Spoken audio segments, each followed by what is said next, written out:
ನೋಡಿ, ಈ ಮನೆ ದುಷ್ಟ ವಾತಾವರಣ ಸಹಿಸಿಕೊಂಡು ಇನ್ನು ಮುಂದೆ ಈ ಮನೆಯಲ್ಲಿ ಬದುಕಿರೋದಕ್ಕೆ ನನ್ನ ಕೈಯಿಂದ ಸಾಧ್ಯ ಇಲ್ಲ. ಇವತ್ತು ಏನಾದ್ರೂ ಆಗ್ಲಿ, ಎರಡರಲ್ಲೊಂದು ತೀರ್ಮಾನ ಆಗ್ಲೇಬೇಕು.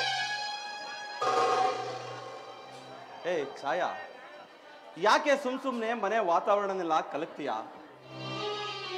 ಏನ್ ಕೊರತೆ ಆಗಿದೆಯಾ ನಿನ್ಗೆ ಮನೆಯಲ್ಲಿ? ಆಹಾ, ಯಾವುದೇ ಕೊರತೆ ಇಲ್ಲ. ಅತ್ತೆ ಮಾವಂದ್ರ ಕಾಟ, ಮೈನ ನಾದಿ ಕಾಟ ಎಲ್ಲಾನು ದಯಪಾಲಿಸ್ಬಿಟ್ಟಿದ್ರಲ್ಲ, ಪುಣ್ಯಾತ್ಮರು ನೀವು. ಅದ್ರಲ್ಲಿ ನಿಮ್ಮ ತಮ್ಮನ ದೃಷ್ಟಿನಲ್ಲಿ ನಾನೊಂದು ಕ್ಷುದ್ರ ಜೀವಿ ಆಗಿದ್ದೀನಿ. ಏ ಛಾಯಾ, ಇದೇ ಮನೆಯಲ್ಲಿ ಹುಟ್ಟಿ ಬೆಳೆದ ನನಗೆ ಈ ಮನೆಯವರ ಗುಣ ಅವಣಗುಳುಗಳು ತಿಳಿದಿಲ್ವೇನೆ? ನನ್ನ ದೃಷ್ಟಿಯಲ್ಲಿ ಸತ್ಯ ಜೀವಿಗಳಾದ ನಮ್ಮ ಅಪ್ಪ ಅಮ್ಮ ತಮ್ಮ ತಂಗಿಯರು ಅದೇಗೆ ನಿನ್ನ ದೃಷ್ಟಿಯಲ್ಲಿ ಶುದ್ಧ ಜೀವಿಗಳಾಗ್ತಾರೆ? ಅಂದ್ರೆ ನಿಮ್ ಮಾತಿನರ್ಥ ಅವರೆಲ್ಲ ಒಳ್ಳೆಯವರು, ನಾನು ಕೆಟ್ಟವಳು ಅಂತನಾ? ಗೊತ್ತಿತ್ತು ರೀ, ನನಗ್ ಚೆನ್ನಾಗ್ ಗೊತ್ತಿತ್ತು. ನೀವಿದೆ ಮಾತನ್ನ ಹೇಳ್ತೀರಾ ಅಂತ ನನಗ್ ಚೆನ್ನಾಗ್ ಗೊತ್ತಿತ್ತು. ಯಾಕೆಂದ್ರೆ ಹಾವು ಉದ್ದದ ಕಡೆ ಹರಿಯೋದ್ ಬಿಟ್ಟು ಬೇರೆ ಕಡೆ ಹರಿಯೋದಕ್ಕೆ ಸಾಧ್ಯನಾ? ಈಗಲೂ ಏನಾಯ್ತು, ನಾನು ತವ್ರ ಮನೆ ಕಳಿಸ್ಬೇಡಿ. ಆಮೇಲಿಂದ ನಿಮ್ಮಪ್ಪ ಅಮ್ಮ ತಮ್ಮ ತಂಗಿ ಜೊತೆ ನೆಮ್ಮದಿಯಾಗಿರೋದಂತೆ. ಛಾಯಾ ನೋಡು, ಈಗ ತಾನೇ ಆಫೀಸಲ್ಲಿ ದುಡಿದು ಹಣ್ಣಾಗಿ ಮನೆಗೆ ಬಂದಿದ್ದೀನಿ. ಇಂಥ ಸಮಯದಲ್ಲಿ ದಯವಿಟ್ಟು ನನ್ನ ಮನಸ್ಸನ್ನ ಹಾಳು ಮಾಡಬೇಡ. ನೋಡು, ಇನ್ 2 ವರ್ಷ ಈ ಮನೆಯ ವಾತಾವರಣಕ್ಕೆ ಹೊಂದ್ಕೊಂಡು ಹೋಗು. ಅಷ್ಟರಲ್ಲಿ ರಘುವೀರನ ಶಿಕ್ಷಣ ಮುಗಿದು ಅವನಿಗೂ ಒಂದು ನೌಕರಿ ಅಂತ ದೊರೆತ್ಬಿಟ್ರೆ ಆಮೇಲೆ ನೀನ್ ನಿಚ್ಚೆ ಅಂತೆ ಬೇರೆ ಆಗೋದಕ್ಕೆ ಅವನು ಕೂಡ ಒಪ್ಕೋತಾನೆ. ದಯವಿಟ್ಟು ಅರ್ಥ ಮಾಡ್ಕೋ ಚಿನ್ನ. ನಿಮ್ ಬಣ್ಣದ ಮಾತು ನನಗ್ ಬೇಕಾಗಿಲ್ಲ. ನೋಡಿ, ಈ ಮನೆಯಲ್ಲಿ ನಾನ್ ಸಂತೋಷವಾಗಿರ್ಬೇಕು ಅಂದ್ರೆ ಎಲ್ರು ನಾನ್ ಹೇಳ್ದಾಗೆ ಕೇಳ್ಕೊಂಡು ಬೇದಿರ್ಬೇಕು. ಇಲ್ಲ ನಾವಿಬ್ರು ಬೇರೆ ಮನೆ ಮಾಡ್ಬೇಕು ಅಷ್ಟೇ. ಛಾಯಾ, ಆಸಕ್ತತೆಯ ನುಡಿಗಳನ್ನಾಡೋದು ಒಳ್ಳೆದಲ್ಲ. ನೋಡು,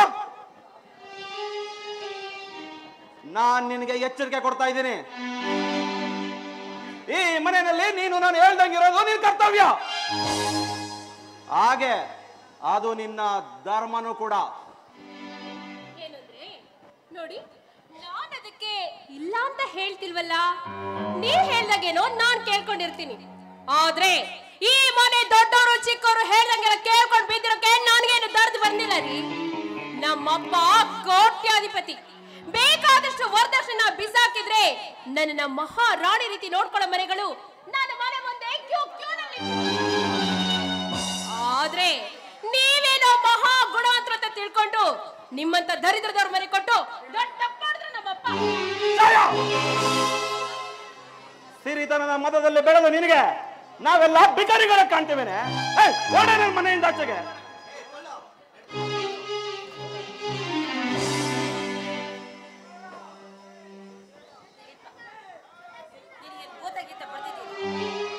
ಏನಾಗಿದೆ ನಿನಗೆ?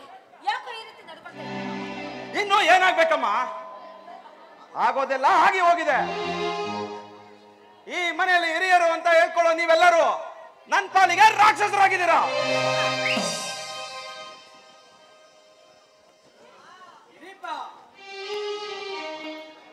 ಯಾಕೋ ಏನಾಯ್ತು? ಕುಡಿದು ಬಂದವ್ರ ತರ ಈ ರೀತಿ ಕಿರ್ತಾ ಇದೆಯಲ್ಲ, ನಿನ್ಗೆ ಏನಾರ ಮೈ ಮೇಲೆ ಪ್ರಜ್ಞೆ ಇದೆ ಇಲ್ವಾ? ಕತ್ತೆ. ನಿಜ ಅಪ್ಪ, ನಿಜ. ನಾನು ಕತ್ತೆ ಆದದ್ರಿಂದಲೇ ಇದುವರೆಗೂ ನೀನು ಹೇಳಿದ ಹಾಗೆ ಜೀವನ ಮಾಡ್ಕೊ ಬಂದಿದ್ದೀನಿ. ಇಲ್ಲ ಅಂದಿದ್ರೆ ನನ್ನ ಹೆಂಡತಿಯ ವ್ಯಕ್ತಿತ್ವಕ್ಕೆ ಎಂತ ಕುತ್ತು ಬಂದ್ರು ಈ ರೀತಿ ತೊತ್ತಿನಿಂದ ಇರ್ತಾ ಇರ್ಲಿಲ್ಲ.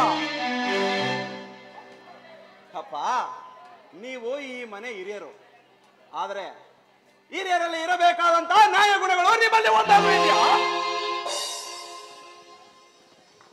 ವಯಸ್ಸಿನಲ್ಲಿ ಚಿಕ್ಕವನಾದ ರಘುವೀರ ಅಣ್ಣನ ಹೆಂಡತಿಗೆ ಸಿಕ್ಕ ಹಾಗೆ ಮಾತಾಡೋದು ನಿಮ್ಮ ದೃಷ್ಟಿಯಲ್ಲಿ ನ್ಯಾಯನಾ? ಸರಿ ಬಿಡಿ, ನನಗೆ ಈ ಮನೆಯಲ್ಲಿ ಮರ್ಯಾದೆ ಸಿಗಬೇಕು ಅಂತಂದ್ರೆ ನಾನು ಈ ಮನೆಯಲ್ಲಿ ಇರಬಾರ್ದು ಅಂತ ನನ್ಗೀಗ ಅರ್ಥ ಆಗಿದೆ. ಶ್ರೀಮಂತರ ಮನೆಯಲ್ಲಿ ಹುಟ್ಟಿ ಬೆಳೆದ ನನ್ನ ಛಾಯಾ ಈ ಮನೆಯಲ್ಲಿ ಕೂಲಿ ಆಳಿಗಿಂತ ಕೀಳಾಗಿ ಬದುಕ್ತಾ ಇದ್ದಾಳೆ. ಯಾಕೆ ತಲೆ ಕೆಟ್ಟು ಮಾತಾಡ್ತಾ ಇದೀಯಾ ನೋಡು. ಅಯ್ಯೋ ದೇವರೇ, ಪ್ರಶಾಂತತೆಯ ಕ್ಷೀರ ಸಾಗರದಲ್ಲಿ ಕೊನೆಗೂ ಹುಟ್ಟಿಕೊಂಡು ಬಿಟ್ಟಿತೆ ಈ ಬಿರುಗಾಳಿ. ಛಾಯಾ, ದಿಲೀಪ, ಈ ಮನೆಯಲ್ಲಿ ಒಂದು ಸಣ್ಣ ಮಗು ಸಹಿತ ನೀನ್ ಹೆಂಡತಿಗೆ ಎದುರಾಡೋದಿಲ್ಲ ಕಣ. ಬೇಕಾದ್ರೆ ನೀನ್ ಹೆಂಡತಿನ ಕೇಳಿ ನೋಡು. ಆಹಾ, ನನ್ನನ್ನೇನಮ್ಮ ಕೇಳ್ತಾರೆ? ಅವ್ರೇನೇ ಕೇಳದಿದ್ರು ನಿಮ್ಮ ಹತ್ರ ಇಟ್ಕೊಬೇಕು, ನನ್ನ ಹತ್ರ ಅಲ್ಲ. ಛಾಯಾ ತಾಯಿ, ಯಾವುದಕ್ಕೂ ದುಡುಕ್ಬಾರ್ದಮ್ಮ. ನೀನು ವಯಸ್ಸಿನಲ್ಲಿ ಚಿಕ್ಕವಳಾದ್ರು ನಿನಗೆ ಕೈ ಮುಗಿದು ಕೇಳ್ಕೊಳ್ತೀನಮ್ಮ.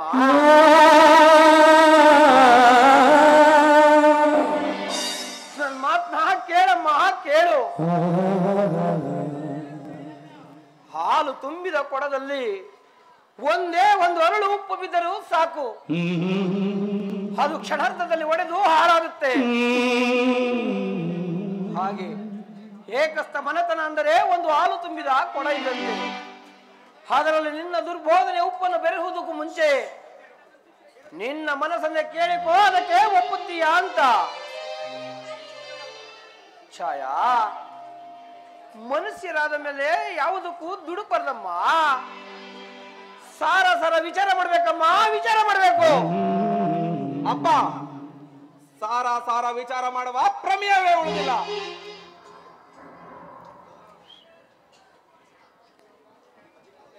ನಿಮ್ಮ ಚಿಕ್ಕ ಮಗ ಏನೇ ತಪ್ಪು ಮಾಡಿದರು ಅದು ನಿಮ್ಮ ದೃಷ್ಟಿಯಲ್ಲಿ ತಪ್ಪಾಗಿ ಕಾಣಿಸೋದಿಲ್ಲ ಅಲ್ವಾ? ಇರ್ಲಿ, ಸುಮ್ನೆ ಮಾತಿಗೆ ಮಾತಿ ಬೆಳೆಸಿ ಏನು ಪ್ರಯೋಜನ ಇಲ್ಲ. ಇನ್ಮೇಲೆ ಆ ರಘುವೀರನಿಗಿದೆ, ನನಗಿದೆ. ನೀವೆಲ್ಲರೂ ಬಾಯಿ ಮುಚ್ಕೊಂಡು ಸುಮ್ನೆ ಇದ್ಬಿಟ್ರೆ ಸರಿ.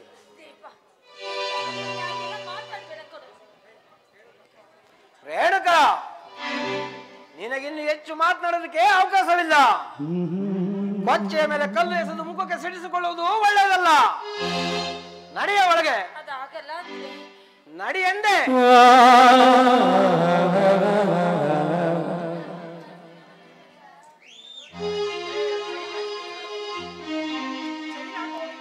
ನೋಡಿದ್ರೇನ್ರಿ, ಈಗ್ಲಾದ್ರೂ ಗೊತ್ತಾಯ್ತಾ ನಿಮ್ ಮನೆಯವ್ರ ಗುಣ ಎಂತದ್ದು ಅಂತ? ನೋಡಿ, ಇನ್ ಮುಂದೆನಾದ್ರೂ ನನ್ನ ಮಾತು ಕೇಳಿ. ಇರೋಳೊಬ್ಳು ತಂಗಿ, ಅವಳು ಆದಷ್ಟು ಬೇಗ ಮದುವೆ ಮಾಡಿ ಮನೆಯಿಂದ ಆಚೆ ಕಳ್ಸೋದ್ ನೋಡಿ. ಸರಿ ಸರಿ, ಅವಳಿಗೂ ಒಂದು ಒಳ್ಳೆ ಮನೆತನ ಅಂತ ಸಿಕ್ಕರೆ ಒಂದು ಮದುವೆ ಶಾಸ್ತ್ರ ಮಾಡಿ ವರ್ಣೋಕ್ಕದ್ರಾಯ್ತು ಬಿಡು. ಅಲ್ಲಿ ಇಲ್ಲಿ ಯಾಕ್ರಿ ನೋಡಕ್ ಹೋಗ್ತೀರಾ? ಹೇಗಿದ್ರು ನಿಮ್ ಫ್ರೆಂಡ್ ರಂಜನ್ ಇದಾನಲ್ಲ, ಅವನ್ಗೆ ಕೊಟ್ಟು ಮದುವೆ ಮಾಡಿ ಸಾಕು. ಲೇ, ಕೇಳಿ ಕೇಳಿ ದೊಡ್ಡ ಉಡಾಳ ಅವನು. ಇತ್ತೀಚೆಗೆ ಕುಡಿಯೋದ್ ಬೇರೆ ಕಲ್ತಿದ್ದಾನೆ. ಅಂತವನಿಗೆ ನನ್ನ ತಂಗಿ ಕೊಟ್ರೆ ಅವಳ ಜೀವನ ಏನಾಗ್ಬೇಕೆ? ಸಾಕ್ ಮುಚ್ಚ್ರಿ ಬಾಯ್ನ. ಯಾವಾಗ ನೋಡಿದ್ರು ಅಪ್ಪ ಅಮ್ಮ ತಮ್ಮ ತಂಗಿ ಅಂತ ಹಗಲು ರಾತ್ರಿ ದುಡಿಯೋದ್ನೆಲ್ಲ ಅವ್ರಿಗೆ ಖರ್ಚು ಮಾಡ್ತಾ ಇದ್ರೆ ಮುಂದೆ ನಮ್ ಗುಂಡ ಮಕ್ಳ ಕೈಯಲ್ಲಿ ಚಿಪ್ ಕೊಡ್ಬೇಕು ಅಂತ ಮಾಡಿದ್ರಾ? ಸುಮ್ನೆ ನಾನ್ ಎಷ್ಟು ಹೇಳ್ತೀನೋ ಅಷ್ಟನ್ನ ನಿಮ್ ತಲೆ ತುಂಬ್ಕೊಳ್ಳಿ. ಸರಿ ಸರಿ, ತುಂಬ್ಕೋತೀನಿ. ನನಗೀಗ ಸ್ವಲ್ಪ ರೆಸ್ಟ್ ಕೊಟ್ಟು ನೀನು ಒಳಗಡೆ ಹೋಗ್ತೀಯಾ?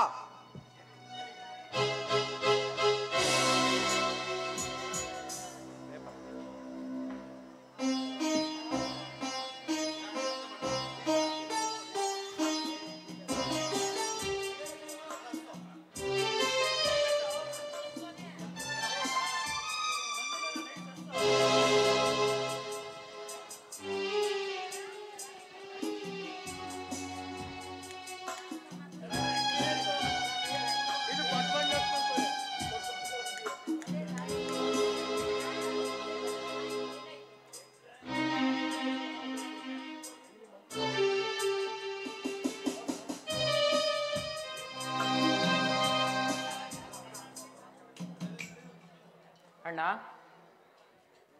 ಅಣ್ಣ, ನನ್ನ ಪರೀಕ್ಷೆ ಫಾರಂ ಫೀಸ್ ಕಟ್ಟೋದಕ್ಕೆ ನಾಳೆನೇ ಕೊನೆ ದಿನ ಅಂತ ಪ್ರಿನ್ಸಿಪಾಲ್ ಹೇಳಿದ್ದಾರೆ. ಅದಕ್ಕಾಗಿ 2,000 ರೂಪಾಯಿ ಕೊಡೋಣ, ನಾನು ಹೋಗಿ ಪರೀಕ್ಷೆ ಫೀಸ್ ಕಟ್ಟಿ ಬರ್ತೇನೆ. ಏ ರಘು, ಇನ್ ಮುಂದೆ ನನ್ನಿಂದ ನಿನಗೆ ಒಂದು ನಯಾ ಪೈಸಾ ಕೂಡ ಸಹಾಯ ದೊರೆಯಲ್ಲ. ನಿನಗೆ ಚಿಕ್ಕವನಾದ ನಿನಗೆ ಹಿರಿಯವರು ಕಿರಿಯವರು ಅನ್ನೋ ಪರಿಜ್ಞಾನ ಇದೆಯೇನೋ? ಹತ್ತಿಗೆ ಆಗಿ ಬಂದವಳಿಗೆ ಸಿಕ್ಕಾಗಿ ಮಾತಾಡೋದಕ್ಕೆ ಅವಳನ್ನೇನು ಈ ಮನೆ ದಾಸಿ ಅಂತ ತಿಳ್ಕೊಂಡಿದ್ದೇನೋ? ನಿನ್ನ ನಯವಂಚಕತನ ನನಗೆ ಅರ್ಥ ಆಗಿದೆ. ಇನ್ಮೇಲೆ ನಿನ್ನ ದಾರಿ ನಿನಗೆ, ನನ್ನ ದಾರಿ ನನಗೆ. ಅಣ್ಣ, ಈ ಯಾರಿಗಾಗಿ ನುಡಿಯುತ್ತಿರುವೆ ನಿನ್ನ ಮಾತುಗಳನ್ನ? ಕಠೋರ ಖಡ್ಗದ ಹಲಿಗಿನಂತೆ ಜಳಿಸುತ್ತಿರುವ ಈ ಗಟ್ಟಿ ಶಬ್ದ ನಿನ್ನದೇ ಏನಣ್ಣ? ಅಣ್ಣ, ದಯಮಾಡಿ ಹಾಗನ್ಬಿಡಣ್ಣ. ನಾನು ಪರೀಕ್ಷೆ ಫೀಸ್ ಕಟ್ಟಲಿಲ್ಲ ಅಂತಂದ್ರೆ ಇಲ್ಲಿಯವರೆಗೂ ಕಷ್ಟಪಟ್ಟು ಅಭ್ಯಾಸ ಮಾಡಿದ ನನ್ನ ಶ್ರಮವೆಲ್ಲವೂ ಹೊಳೆಯಲ್ಲಿ ಹೋಮ ಮಾಡಿದಂತಾಗುತ್ತಣ್ಣ. ಅಣ್ಣ, ಅದಕ್ಕಾಗಿ 2,000 ರೂಪಾಯಿಗಳನ್ನ ಕೊಡೋಣ. ನನ್ನ ಪರೀಕ್ಷೆ ಮುಗಿದ ಮೇಲೆ ವರ್ಕ್ಶಾಪಿನ ಕೆಲಸಕ್ಕಾದ್ರೂ ಹೋಗಿ ನಿನ್ನ ಋಣ ತೀರಿಸ್ತೀನಿ ಅಣ್ಣ. ಅಣ್ಣ, ಇಂದು ನೀನು ಮಾಡುವ ಸಹಾಯವನ್ನ ನನ್ನ ಜನ್ಮದಲ್ಲೂ ಮರೆಯೋದಿಲ್ಲಣ್ಣ, ಮರೆಯೋದಿಲ್ಲ.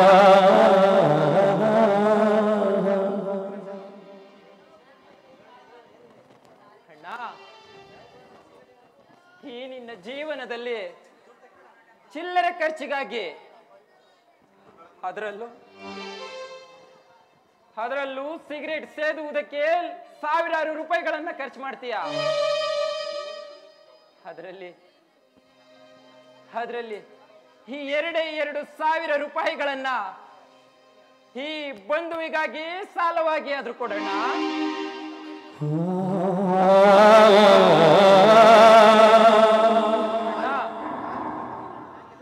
ನಿನ್ನ ಕಾಲಿಡ್ದು ಬೇಡ್ಕೋತೀನಣ್ಣ.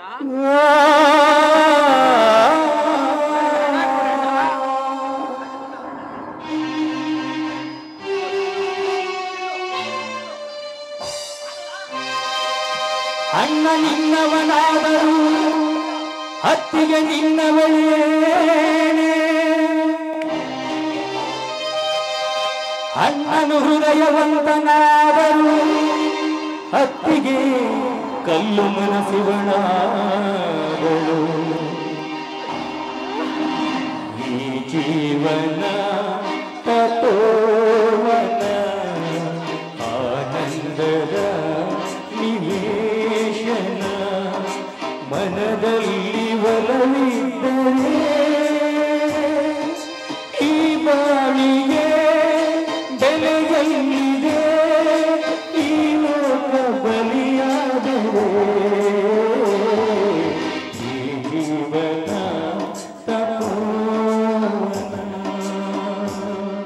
ನೋಡ್ರಿ, ನಿಮ್ ತಮ್ಮನ್ಗೆ ಧನ ಸಹಾಯ ಮಾಡದೆ ಆದ್ರೆ ಮೊದಲು ನನ್ನ ತವ್ರ ಮನೆ ಕಳಿಸ್ಬೇಡಿ. ಯಾಕಂದ್ರೆ ನನ್ಗೆ ಕೇಳ್ ಬಯಸೋ ಈ ದ್ರೋಹಿಗೆ ಧನ ಸಹಾಯ ಮಾಡ್ತಾ ನೋಡ್ಕೊಂಡು ಸುಮ್ನಿರೋದಕ್ಕೆ ನನ್ ಕೈಯಿಂದ ಸಾಧ್ಯ ಇಲ್ಲ. ಅದ್ಗೆ ಸಾಕು ಮಾಡಮ್ಮ ನಿನ್ನ ಕುಟಿಲ ದುರ್ಬೋಧನೆಯನ್ನ. ನನ್ನಣ್ಣನ ನಿರ್ಮಲ ಮನಸ್ಸು ಮನಿಲವಾಗುವುದಕ್ಕೆ ನೀನ ಕಾರಣ ಅಂತ ನನಗೆ ಚೆನ್ನಾಗಿ ಗೊತ್ತು. ನೀನು ಬರುವ ಪೂರ್ವದಲ್ಲಿ ಆದರ್ಶ ಬಂಧುಗಳಾಗಿದ್ದ ನಾವು ನೀನು ಬಂದ ಕೂಡಲೇ ಹೀಗಾಗಿರ್ಬೇಕು ಅಂತಂದ್ರೆ ನಿನ್ನ ಕಾರಸ್ಥಾನ ಎಷ್ಟಿರ್ಬೋದು? ಕುಲಂಗನೆಯಾಗಿ ಬಂದು ಕುಲೋದ್ಧಾರ ಮಾಡುವ ಬದಲು ಕಲಹ ಹುಟ್ಟಿಸುವ ಈ ನಿನ್ನ ದುಷ್ಟ ಸ್ವಭಾವನ ಕಂಡು ನನಗೆ ಬೇಸರವಾಗಿದೆಯಮ್ಮ, ನನಗೆ ಬೇಸರವಾಗಿದೆ.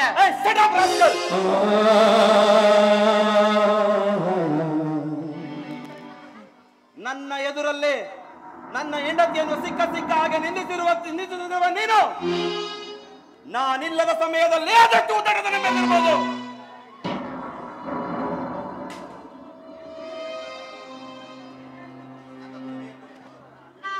ನೋಡು, ನನ್ನ ದುಡಿಮೆಯ ಕೂಳು ತಿಂದು ನನ್ನ ಹೆಂಡತಿಗೆ ಎದುರು ಮಾತನಾಡುತ್ತಿರುವ ನೀನು ಎಂತ ನೀಚನೋ?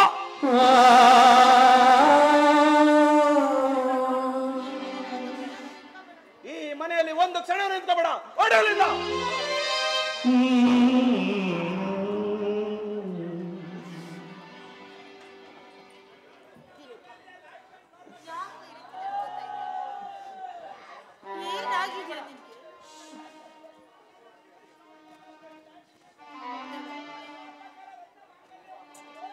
ಆಪತ್ ಬಂದು ಆದ ನೀನೇ ಆಪತ್ ಕಾಲದಲ್ಲಿ ಹಣ ಸಹಾಯ ಮಾಡ್ಲಿಲ್ಲ ಅಂದ್ರೆ ಮತ್ತಾರಪ್ಪ ಮಾಡ್ತಾರೆ.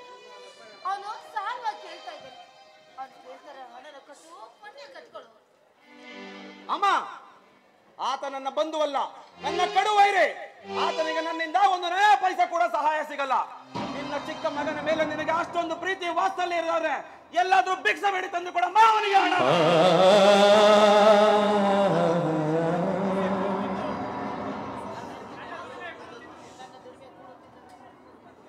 ನನ್ನ ದುಡಿಮೆಯ ಕೂಳು ತಿಂದು ಸೊಕ್ಕು ಬಂದಿದೆ ಅವನಿಗೆ, ಸೊಕ್ಕು. ಹೌದಪ್ಪ, ಹೌದು. ನಿನ್ನ ದುಡಿಮೆಯ ಕೂಳು ತಿಂದು ಇವನಿಗೆ ಸೊಕ್ಕು ಬಂದಿದೆ ಕಣ, ಸೊಕ್ಕು. ದಿಲೀಪ, ಹೇ ದಿಲೀಪ, ನಿನ್ನದು ನಿನ್ನದು ಎಂದು ಎದೆ ಉಬ್ಬಿಸಿ ಹೇಳುವ ನಿನ್ನ ದುಡಿಮೆಯ ಪರಿವಿಡಿಯ ಪುಡವನೊಮ್ಮೆ ತಿರುವಿ ನೋಡು. ನಿನಗೆ ದುಡಿಮೆ ದೊರೆಯುವುದಕ್ಕೆ ಯಾರ ಪರಿಶ್ರಮ ಎಂಬುದನ್ನ ವಿಚಾರ ಮಾಡು. ದಿಲೀಪ, ನೀನು ನೌಕರಿಗೆ ಸೇರಿ ಕೇವಲ 6 ತಿಂಗಳು. ಅದರಲ್ಲೂ ನೀನು ನಿನ್ನ ತಮ್ಮನಿಗೆ ಸಹಾಯ ಮಾಡಿರುವುದು 3 ತಿಂಗಳು. ಈ 3 ತಿಂಗಳು ಮಾಡಿರುವ ಸಹಾಯವನ್ನು ಹೆಂಗಿಸುತ್ತಾ ಇರುವ ನಿನಗೆ ಈ ನಿನ್ನ ತಮ್ಮ ತನ್ನ ಶಿಕ್ಷಣವನ್ನು ಅಪೂರ್ಣ ಮಾಡಿಕೊಂಡು ಒಂದು ಸಾಪಿನಲ್ಲಿ ಕೂಲಿ ಆಳಿನಾಗೆ ದುಡಿದು ನಿನಗೆ ಹಣ ಸಹಾಯ ಮಾಡಿದ.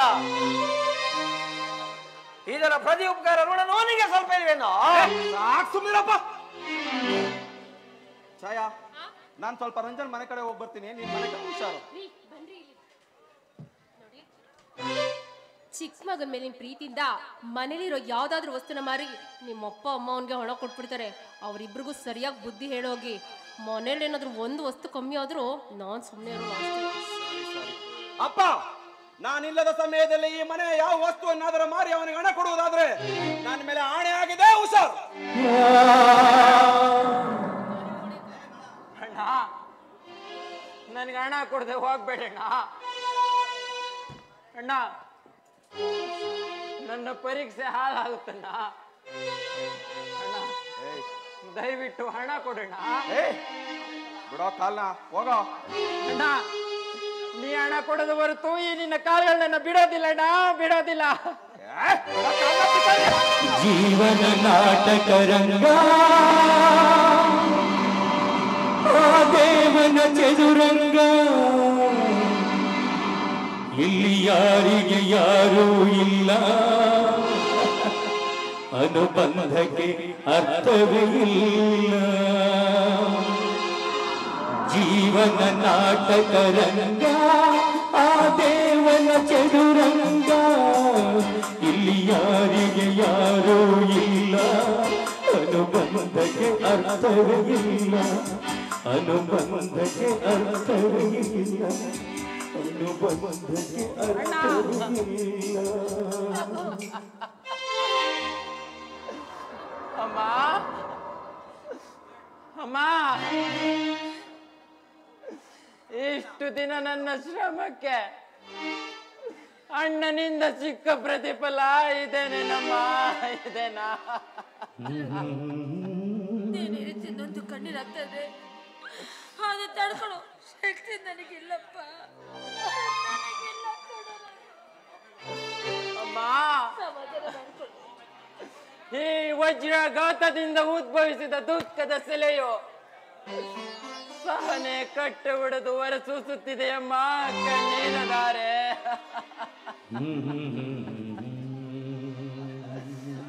ಅಮ್ಮ, ಅಣ್ಣನ ಶಿಕ್ಷಣಕ್ಕಾಗಿ ನನ್ನ ತನುವನ್ನೇ ಸಂಸ್ಥೆ. ಆದ್ರೆ ಅದೇ ಅಣ್ಣನಿಂದ ನನ್ನ ಆಪತ್ಕಾಲದಲ್ಲಿ 2,000 ರೂಪಾಯಿಗಳು ಸಿಗ್ಲಿಲ್ವಲ್ಲಮ್ಮ. ಅದೆಷ್ಟು ಕ್ರೂರವಾಗಿದೆಯಮ್ಮ ನನ್ನ ದೈವ.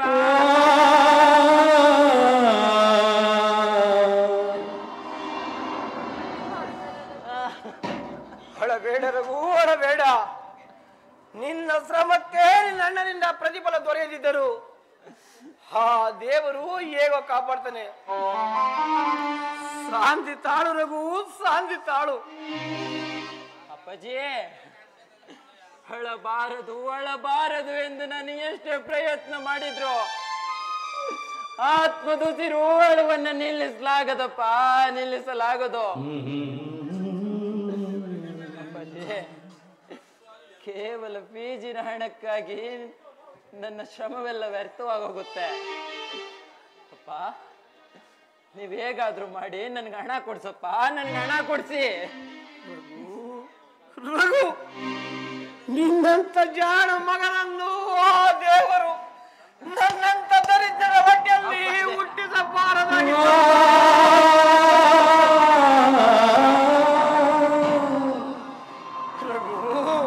ರಘು, ವಿಷ ಕುಡಿದು ಪ್ರಾಣ ಬಿಡುಗಾಸಿಲ್ಲದ ಈ ನಿನ್ನ ತಂದೆ ನಿನ್ನ ಪಾಲಿಗೆ ಇದ್ದರು ಸತ್ತಂತಾಗಿದೆ.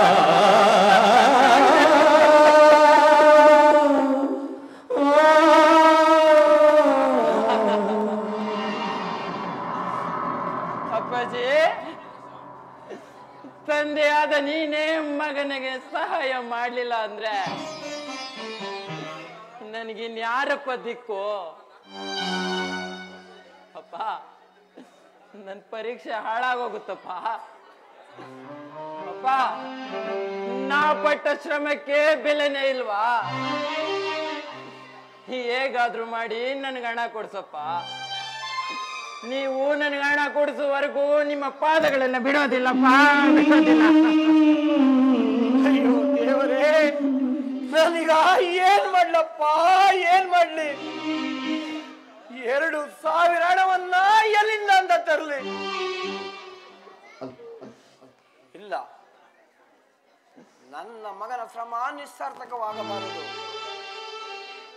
ಅವನನ್ನು ಹೇಗಾದರೂ ಮಾಡಿ ನಾನು ಪರೀಕ್ಷೆ ಬರೆಸಲೇಬೇಕು. ಹಾಗಾದ್ರೆ ಈಗ 2,000 ಹಣವನ್ನ ನಾನು ಎಲ್ಲಿಂದ ತರಲಿ?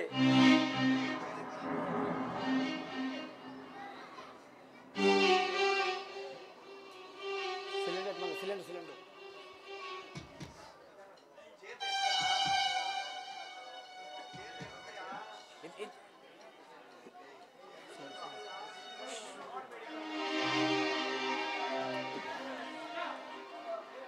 ಅಪ್ಪ, ನಾನಿಲ್ಲದ ಸಮಯದಲ್ಲಿ ಈ ಮನೆಯ ಯಾವ ವಸ್ತುವನ್ನಾದರೂ ಮಾರಿ ಅವನಿಗೆ ಹಣ ನೀಡಿದ್ದೆ ಆದ್ರೆ ನನ್ನ ಮೇಲೆ ಆಣೆ ಆಗಿದೆ. ಹುಷಾರ್.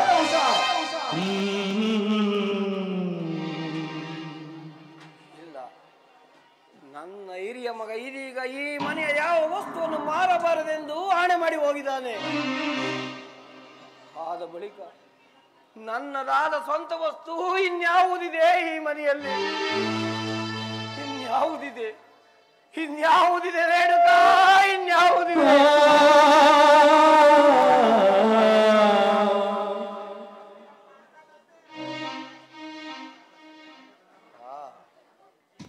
ಇದೆ, ನನ್ನದಾದ ಒಂದು ವಸ್ತು ಇನ್ನು ನನ್ನ ಬಳಿಯಲ್ಲಿದೆ. ಅದನ್ನೇ ಮಾರಿ ನನ್ನ ಮಗನ ಪರೀಕ್ಷೆ ಬರೆಸ್ತೀನಿ. ಅದೇ ಯೋಗ್ಯ, ಹಾಗೇ ಮಾಡ್ತೇನೆ. ರೇಣುಕಾ,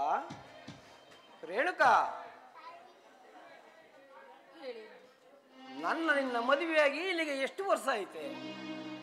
ಸುಮಾರು 30 ವರ್ಷ. ಅಂದಿನ ಇಂದಿನವರೆಗೂ ನಿನ್ನ ಬಳಿ ನಾನೇನಾದರೂ ಕೇಳಿದ್ದೀನಿ ನೀನೆ? ಹಾಗಾದರೆ ರೇಣುಕಾ, ಈ ದಿನ ನಿನ್ನ ಬಳಿಯಲ್ಲಿ ನಾನು ಒಂದು ವಸ್ತುವನ್ನ ಕೇಳ್ತೀನಿ, ಅದನ್ನ ಖಂಡಿತವಾಗಿಯೂ ಕೊಡ್ತೀನಿ. ಈ ರೀತಿ ಮಾತಾಡ್ತಾ ಇದ್ದೀರಾ?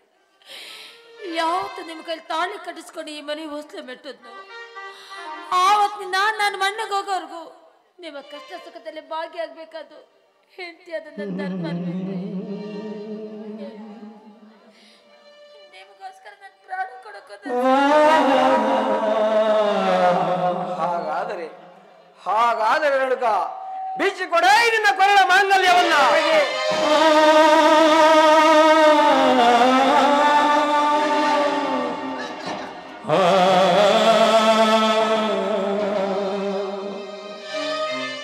ಅದನ್ನೇ ಮಾರಿ ನನ್ನ ಮಗ ಪರೀಕ್ಷೆ ಬರೆಯಲಿ.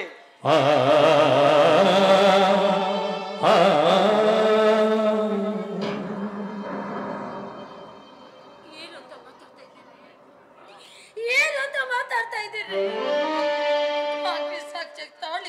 ಅಣ್ಣ. ಕಣ್ಣೆದ್ರಿಗೆ ಜೀವಂತವಾಗಿ ಬದುಕಿರ್ಬೇಕಾದ್ರೆ ಕಟ್ಟಿನ ತಾಳಿನ ಬಿಚ್ಕೊಡು ಅಂತ ಕೇಳ್ತಾ ಇದ್ದಾರೆ. ಒಂದು ಹೆಣ್ಣಿನ ಕೊಳ್ಳಲ್ಲಿ ತಾಳಿ ತೆಗೆಯೋದು ಅದು ಒಂದೇ ಸಲ.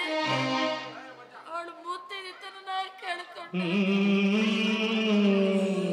ನೀವು ಬದುಕಿರ್ಬೇಕಾದ್ರೆ ತಾಳಿನ ಬಿಚ್ಕೊಡು ಅಂತ ಕೇಳ್ತಾ ಇದ್ದೀರಲ್ಲ, ಇದಕ್ಕೆ ನಿಮ್ಮ ಸಾಕ್ಷಿ ಆದ್ರೆ ಯಾರು?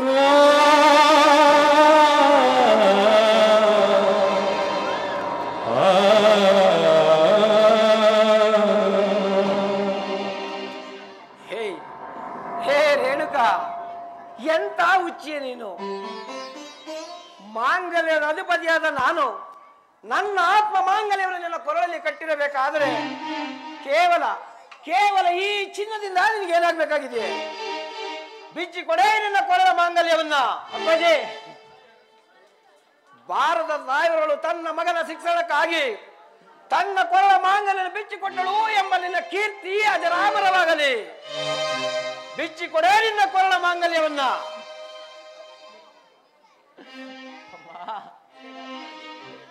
ಬೇಡಮ್ಮ, ಬೇಡ.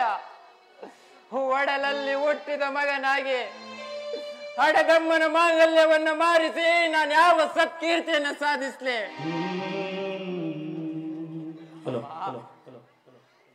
ನನ್ನ ವ್ಯಾಸಾರ್ಧಕ್ಕೆ ನಿಂತರೂ ಚಿಂತ ಇಲ್ಲಮ್ಮ.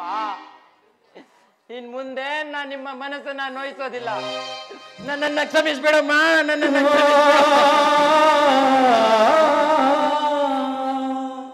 ರಘು, ಎತ್ತ ಕರಳಿನ ವ್ಯಾಮೋಹಕ್ಕೊಳಗಾಗಿ ನೀನು ನಿನ್ನ ಶಿಕ್ಷಣ ಅಪೂರ್ಣ ಮಾಡಿಕೊಂಡರೆ ನಿನಗೆ ನಿನ್ನ ಎತ್ತಮ್ಮನ ಹಾನಿಯಾಗಿದೆ. ಸುಮ್ಮನೆ ತೆಗೆದುಕೊಳ್ಳೋ ಈ ಮಾಂಗಲ್ಯವನ್ನ. ಬೇಡಪ್ಪ, ಬೇಡ. ಒಡಲಲ್ಲಿ ಹುಟ್ಟಿದ ಮಗನಾಗಿ ಮಾತೆಯ ಮಾಂಗಲ್ಯವನ್ನ ಮಾರಿ ನಿನ್ನ ಸ್ವತ್ಪುತ್ರನೆಂಬ ವ್ಯಕ್ತಿತ್ವಕ್ಕೆ ಕಳಂಕ ತಂದ್ಕೊಳ್ಳೋದಿಲ್ಲ.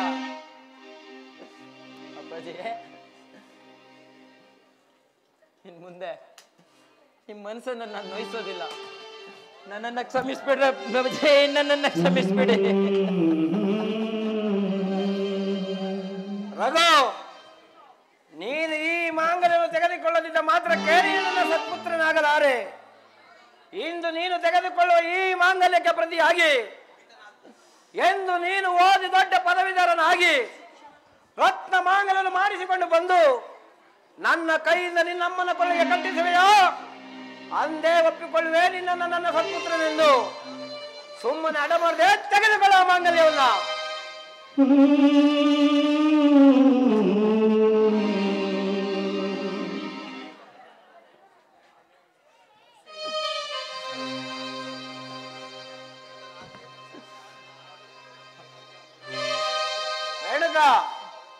ಬಿಚ್ಚಿ ಕೊಡೇ ನಿನ್ನ ಕೊರಳ ಮಾಂಗಲ್ಯವನ್ನ.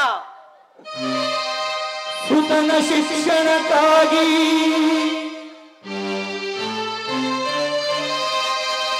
ಪತಿಯಾಜ್ಞೆಯನ್ನನುಸರಿಸಿ ಸತಿ ಧರ್ಮ ಪಾಲಿಸಲು ಸುತನಿಗೆ ನೀಡುವಳು ರತ್ನ ಮಾಂಗಲ್ಯ, ಕೊರಳ ಮಾಂಗಲ್ಯ, ಕೊರಳ ಮಾಂಗಲ್ಯ, ಕೊರಳ ಮಾಂಗಲ್ಯ, ಕೊರಳ ಮಾಂಗಲ್ಯ.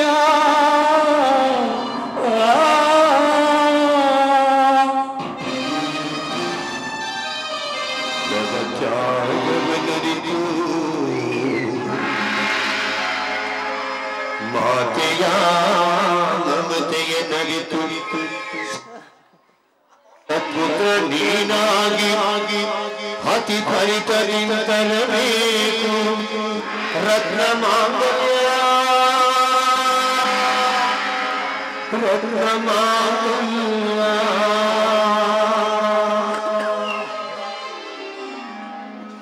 ರತ್ನ ಮಾಂಗಲ್ಯ.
ಹೆಣ್ಣು ಮುತ್ತೈದೆಗೆ ಬಾಳೋದಕ್ಕೆ ಚಿನ್ನ ಚೂರೇ ಬೇಕಾಗಿಲ್ಲ ರೀ.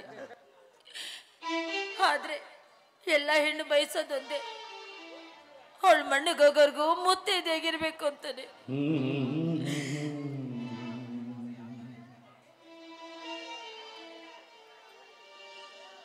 ಕಟ್ಟಿ ಅಂದ್ರೆ ಕಟ್ಟಿ.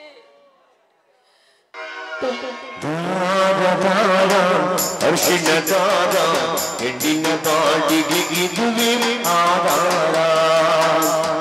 ದಾರ ದಾರ ಅರ್ಶಿನ ದಾರ ಹೆಣ್ಣಿನ ಬಾಡಿಗೆ ಇದುವೆ ಆಧಾರ.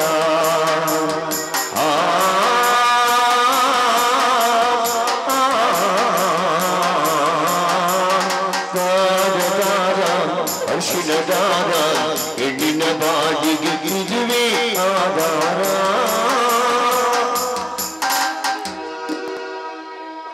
ಎಂದು ಜೊತೆಯಲ್ಲಿ ಇರುವೆ ನಿನ್ನ ನೆರಳಿನ ಕಾಗಿರುವೆ. ಕೊರಗದಿರು ಮರುಗದಿರು